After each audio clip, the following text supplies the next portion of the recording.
What are we to make of war, of school shootings, cancer?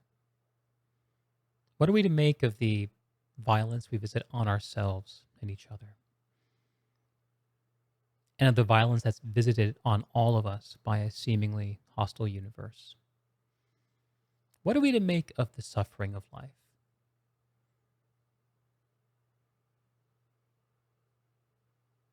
There was a time where the suffering in life was something that I believed was completely meaningless and unfair.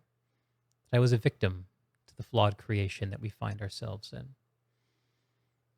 And the solution to that realization led me into a life of self gratification: video games, food, porn, all these things that we know don't add up to anything. But if we believe that life is meaningless, and that if all we're here to do is to suffer and die, then why not? Why not taste what's sweet about life while we're here? I remember at a particularly low point in my young adulthood, my parents confronting me and asking just exactly what I was all about and giving them some version of this understanding. I wish then that they could have said something like what I'm about to say to y'all, which is that a meaningful life isn't something that is given to us. A meaningful life is something that we choose for ourselves. And the choosing is as unique as a fingerprint. I can't tell you how to choose a meaningful life, but I can tell you that you can choose for your life to be meaningful. And in my experience, once that choice is made, we naturally look to the things that happen to us and the results of our actions, thoughts, and words and find lessons in them. Find things that we should know. And if we believe that's meaningful and we take those seriously, then we can look at those lessons and try to change our behavior, our thoughts, words, and actions. And if we believe that we can make a change and the result of those things isn't meaningless and they can have a positive effect upon ourselves, our loved ones, and the world, if we believe this is all true, then it becomes true. I look around, especially in the years I've spent hanging out with online gamers in the communities in our discords, our subreddits, earlier in our forums and IRC chats, whatever the form may be. It's all the same kind of thing. What I've observed is, and what I've despaired over, is the sense that these are communities of people who are coming together over a shared fantasy, a fantasy of a better world, a fantasy of a virtual world that is in some ways better than the real world we live in because it is codified with meaning and we feel our place in it.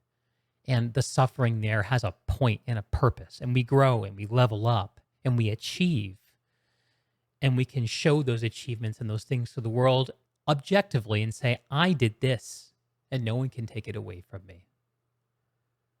These virtual worlds are intoxicating for that, especially to young people, especially to young, smart, connected people who can look at our flawed creation and say, I'm being lied to. I can see through all of this. Why should I believe this? No, I won't go to church. That's crap. When I was a teenager in the 90s, I made that same choice. I'd grown up in the church, and for me, church was always about music. My mom was a church organist and choir director, and I often found myself singing in her choirs. Naturally, that flowed into going through a confirmation process, confirming my baptism when I was a teenager. And after 2 years of study, of classes, and of mentoring, I got to the end of it and found that I was being put in a position where I had to stand in front of the church and state my beliefs. And when I looked over the things that we were meant to say, I realized that I couldn't say I believed them. I couldn't say that I believed those things. And so I didn't. I bowed out at the last minute. And I didn't know what to call myself after that, how to explain that moment after that. I found the word agnostic, and it felt like the most accurate thing. I don't know the truth. I only know that I don't know. It's the attitude of a seeker. And that maybe was okay as a starting point. But man, did I blunder.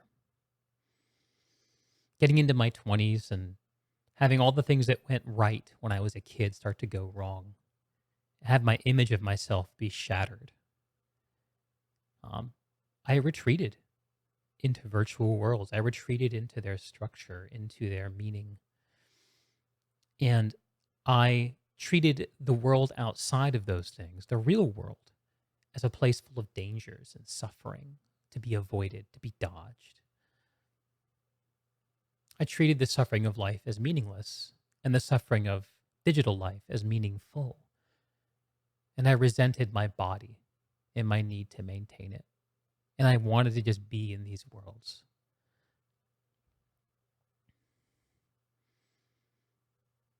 I can't say when that changed exactly.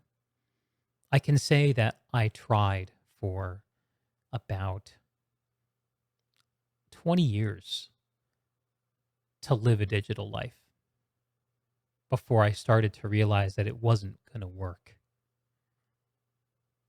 No matter how hard I tried, no matter how hard I pushed, no matter how much honesty and authenticity I put into my digital presence, that world did not get to the level of meaning I needed it to be. I started experimenting. The podcast is one of those great experiments to bring in parts of the real world in a controlled way. I talked to people who were involved with video games about video game things. And over time, it became more about relating to these people themselves, with video games as the backdrop. Growing and changing. But why did I do these things? Yes, I was looking for a way out of suffering, but to believe there's a way out of suffering, I think we must understand that the only thing that can really buoy us from our suffering is not pleasure. It's not gratification. It's not scrolling. It's not junk food, porn, whatever. The thing that can really mitigate our suffering, maybe the only thing, is a sense of meaning and purpose. A feeling like the suffering has a point. And when I decided that my suffering had a point, that the lost decades that I went through in some way uniquely set me up to be the person I was and to do the things I could do, when I started to believe that, it started to become true. And if you look at me today, I tell you who I am and where I've been, people will say, wow, you have a unique perspective. We all have unique perspectives. But we can choose to delude ourselves by talking about the news or politics, by submerging ourselves in these interconnected fantasy worlds. The choice to be unique is the choice. It's related to that choice of meaning that we all can make. It's a cancellation of cynicism, and it's a declaration of faith to make that choice. I can say that I tried pretty hard to make life work, a life of gratification work. Boy, am I glad that I lived long enough to get through that. I think perhaps it was realizing that I'd put myself in a situation where I might be losing my life if I didn't make a change. Something about the choice to save my own life perhaps led, it perhaps required, no, I think it perhaps required that I believe my life had meaning. And as I took the steps to save my own life, the meaning of my life started to shape itself. Standing here, sitting here in front of you today, Since that low, low moment, I've lost 350 pounds. I've changed my life. I'm not the same person I was. I've accepted a lot of help, and I could not have done it on my own. But I also could not have done it without the choice.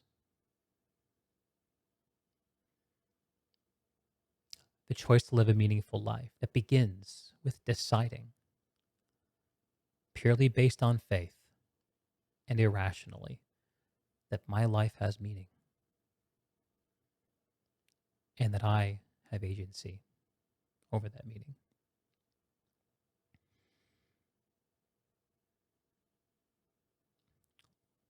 I hope we can all choose a meaningful life. I believe that as we do, in aggregate, not just our own lives, but the lives of all of us will get better. And in choosing those meaningful lives, just imagine the things we could do. Imagine the world we can create. I'm excited for that world. And even if I never see it, to live for it is a privilege and a joy.